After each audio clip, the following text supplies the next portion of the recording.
gjejmë shpesh që përdoret fjala evlia. Evlia është shumë si fjalës wali. Wali do të thotë i dashur i Zotit. Evlia të dashurit e Zotit. Mirë po, është kthyer si term dhe si terminologji për disa njerëz të veçantë, të cilat kanë prirje dhe aftësi të veçanta dhe që bëjnë mrekullira e tjera. Kjo është rrenë dhe mashtrim.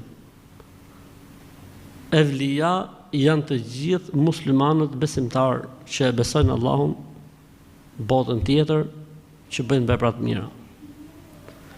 Çdo njeri që thot ashhadu an la ilaha illallah wa ashhadu anna Muhammeden abduhu wa rasuluhu është evlia, është veli i Zotit.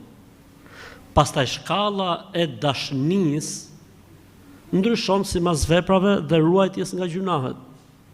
Sa më shumë të jetë njeriu i devotshëm dhe i përkushtuar ndaj Zotit, aq më shumë rritet shkalla e evliallikut të tij, dhe sa më shumë të jetë i pakujdesshëm apo sa më shumë bëj gjuna, aq më shumë bie shkalla e ama prapa i mbetet evlia, veli. Po dikush është më shumë, dikush është më pak, njësoj si besimi. Ka thënë Zoti në Kur'an: "Ela inna awliya Allahi la khawfun alehim wa la hum yahzanun, alladhina amanu wa kanu yattaqun." Evlijat e Allahut s'ka për ta frikë, as nuk do të mërziten, ata që kanë besuar dhe janë të devotshëm. Që do të thotë, sa më lart jetë shkalla e devocionit dhe devotshmërisë dhe përkushtimit, e zbatimit të rregullave, e largimit nga harami, aq më e lartë shkalla e vlerë. Normalisht, që kur njeriu është shumë i devotshëm, ka dhe një pozicion tek Allahu ndryshe nga njerëzit e tjerë. Zoti e ndihmon, Zoti jep sukses, Zoti ja bën marrë mirë, Zoti mund t'i japë edhe keramete, pra mund ta ndihmojë në situata të caktuara që llogaritë njerëzore nuk funksionojnë apo ligjet nuk funksionojnë. Keramete. Jep Zoti, si më thon mrekulli, jep Zoti, ja jep Zoti në një moment caktuar. Po jo që ti ken këto në dorë ti bëjnë sa herë të duan. Pra në momentin që njëri i thot vetes unë jam evlia, ishtub alehi ve iksin, se s'mund thot njeriu për veten e tij. Nuk mund thot njeriu për veten e tij që jam evlia. S'mund ta thot, po në momentin që e tha do thot se ka lavdru veten. Thot Zoti: "Wala tuzakku anfusakum", mos lavdroni vetët tuaja. Domethënë ky ran kundërshtim me Kur'anin. Mbaroj historia e tij. E para. E dyta, ne mund themi për dikë që është evlia, po më shumë përgjithësi po. Unë mund të them pa frikë fare, Ili është evlia i Zotit. Ibrahim është evlia i Allahut xhelaluhu. Madje edhe Zenati që është mbështet atje është evlia i Allahut. Madje edhe i vllai atje dhe këto çunat e vegjël e Juvi, edhe Xhakadriu, nëse ka evlia për evliave të Allahut, Xhakadriu për shemb. S'ka si problem. Çdo njeri është evlia i Allahut. Në momentin që ne themi ky është për evliave dhe i vejmë vullën, kush jeti që e ke këtë kompetencë? Të dallosh një njeri në krahasim me tjerët nuk lejohet. E dyta. E treta, nëse Zoti dikujt për shkak të devocionit dhe përkushtimit të tij i jep nderime të caktuara, e shpëton Zoti nga siklet, e nxjerr Zoti në breg ndaj një halli shumë të madh dhe që thuti me logjik njerëzore nuk funksionon. Kjo është prej Allahut dhe nuk është në dorë të evlias, ti personin. Në momentin që ky shtyp me buton sa herë do dhe trego dhe krenohet me të, ushtub alej ve iksin. Nuk është ky, normal, as nuk është për të quajtur evlia i Allahut xhelalu. Dhe në përgjithësi njerëzit që kanë qenë kaq të përkushtuar në gradën e evliallikut nuk e kanë dash kurrë tu a thot dikush këtë gjë, nuk e kanë dash kurrë.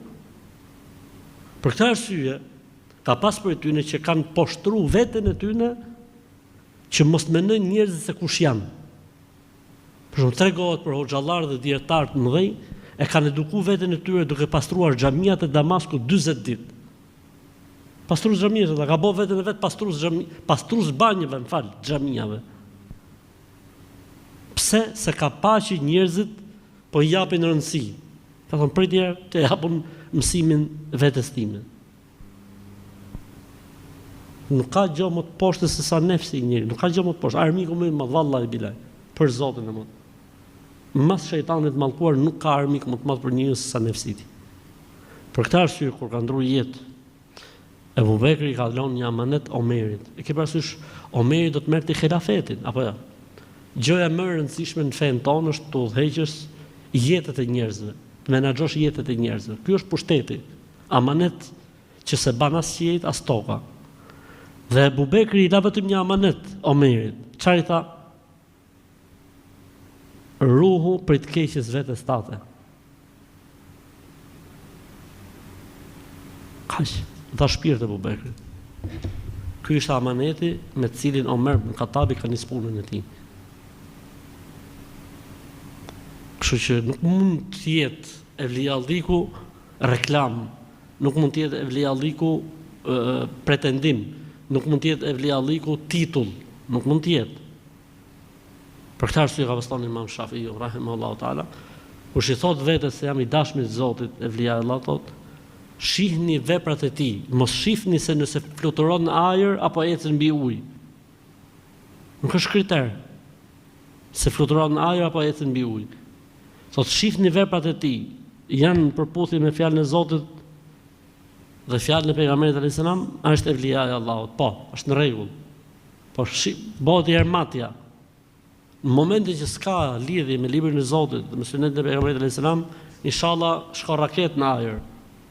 Sa është i dashur i Zotit. Nëse jep sadaka me niyetin e plotësimit të një dëshire, a pranohet? Inshallah. Tani kjo nuk është diçka kështu fikse që funksionon fikse, po si vepër e mirë. Pra në përgjithësi, nëse njeriu bën një vepër të mirë dhe mas asaj vepre të mirë, i lutet Allahut për diçka, thotë o Allah, unë kam bërë këtë punë për hatrin tat. Ti e di o Zoti im se e kam bërë për hatrin tat. O Allah, o Zot, bëje se këtë punë që bëna për hatrin tat, që të marr diplomën, që të nxjerr letrat e shtëpisë, që më shërohet prindi e kështu me radhë, nuk ka asnjë lloj problemi.